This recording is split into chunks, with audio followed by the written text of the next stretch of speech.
In this video, I will present two case scenarios to three assembly monitors. I will ask them to assess whether the police action amounted to a violation of the right to peaceful assembly by standing their ground. Namely, by standing on a scale from 1 to 10 to assess the human rights compliance of the police. The bottom of the scale 1 means that the monitor thinks that the police actions amounted to an abuse. 10, that amounts to no abuse. And 5 means the monitor is not really sure whether there was an abuse or not. The monitor can choose to stand anywhere along that line. Their exact position indicates the extent to which they think the police acted correctly or not. The police have decided to terminate an assembly after some people participating in the assembly are injured as a result of stones and bottles thrown by opponents who are gathered some 50 metres away. How would you assess the reaction of the police? Has there been a violation of the right to freedom of peaceful assembly? Please take a few moments to reflect on the scenario and think about which considerations you would make to assess it. I don't think the police did anything bad in this case. If participants were injured, I think the assembly is too dangerous and should be terminated. The security and integrity of assembly participants is at stake. I think the police should not have terminated the assembly and should have contained the opponents instead. People's right to assemble peacefully should not be restricted just because some opponents decide to resort to violence. Eventually, these opponents got what they wanted. I have kind of mixed feelings.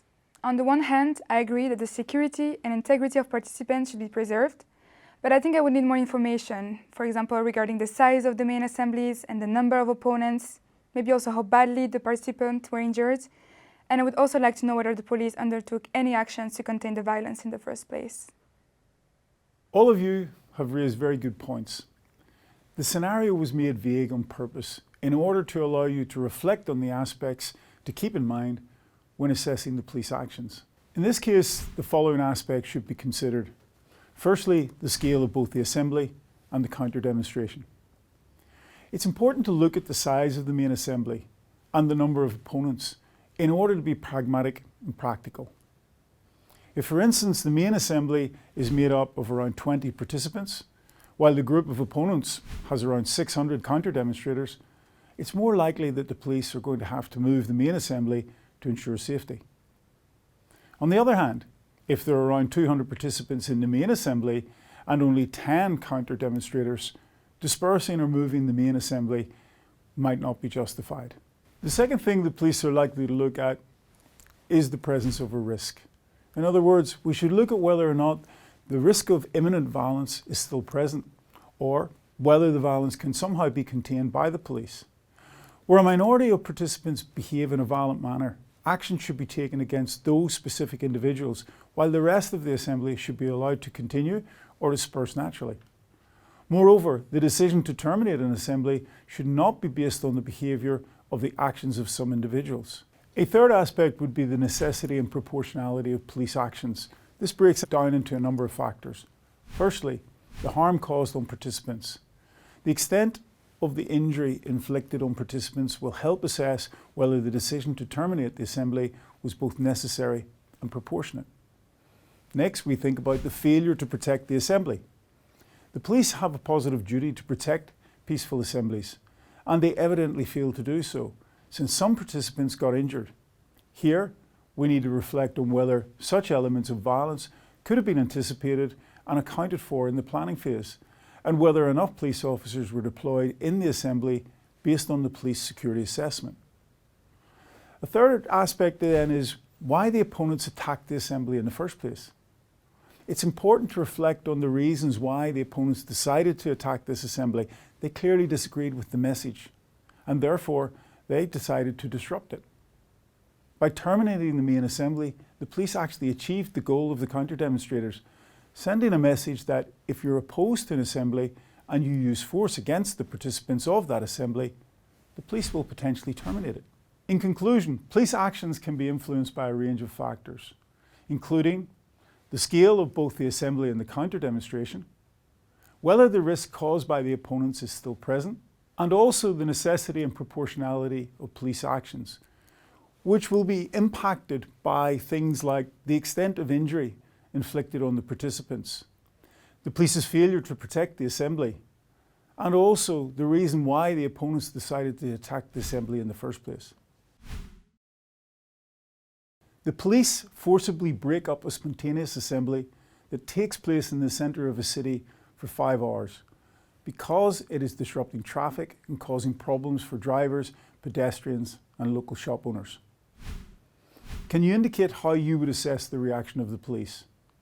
Has there been a violation of the right to peaceful assembly? Please take a few moments to reflect on the scenario and think about which considerations you would make to assess it. I don't think that the police actions amounted to an abuse here.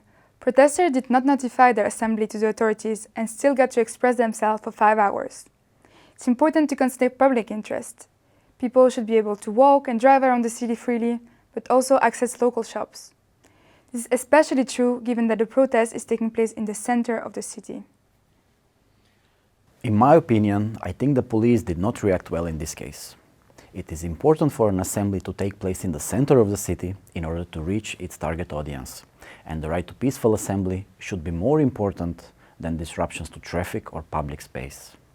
Also, I don't think it was necessary for the police to forcibly disperse the assembly when it was peaceful. I somehow agree with both. Freedom of peaceful assembly considerations should bear more weight than traffic considerations. But at the same time, participants were already protesting for 5 hours. So maybe it is safe to assume that they had an opportunity to convey their messages. I'm also concerned about the use of force by police when dispersing the assembly. All of you raised good points, and as before, the scenario was made vague on purpose in order to allow you to reflect on the aspects to keep in mind when assessing police actions. In this case, the following aspects should be considered: the duration, location, and spontaneous nature of the assembly. Some assemblies might take place as spontaneous or urgent responses to events, speeches, or other activities, and might thus create unpredictable situations for the authorities. As such, the authorities should protect and facilitate spontaneous assemblies so long as they're peaceful in nature. In addition, while assemblies cause some degree of disruption to daily routines, freedom of assembly should be regarded as a legitimate use of public space. The police should therefore aim to balance the competing needs of the users of public space rather than to restrict the actions of participants in public assemblies. Finally, as mentioned by the second monitor, the so-called sight and sound principle is important, in that assembly participants should be enabled to conduct their assembly and convey their message within sight and sound of their target audience. However, in this case, the participants had the opportunity to protest for 5 hours already. In addition, the assembly is taking place in the centre of the city, making it more likely to be disruptive than if it was taking place in a rural or a less populated area. While the authorities have a duty to facilitate assemblies and to show tolerance to disruption, it can be reasonably assumed that participants were given enough time to convey their message within the sight and sound of their targeted audience.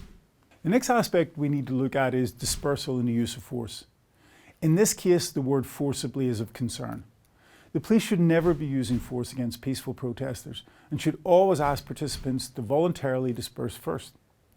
A peaceful assembly that causes serious disruption, such as blocking streets for days, may be dispersed only if the disruption is serious and sustained, and even then, only by using the minimum force necessary. There is also a difference between gently guiding assembly participants off the road to encourage them to move, and using equipment such as batons against participants, which would clearly be disproportionate. As will be elaborated on in the next module, the police should only use force in line with the principles of necessity and proportionality.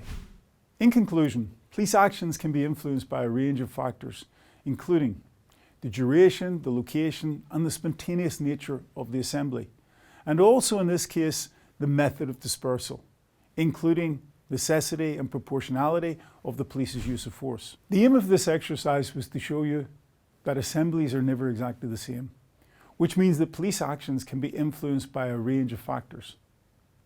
We wrote the scenarios with very limited details, in order for each monitor to imagine a particular scenario and to describe this when explaining why they felt the police acted correctly or not. This video concludes our module on assessment standards. In the next module, we'll focus on tactical options and the use of force by law enforcement in the context of policing assemblies.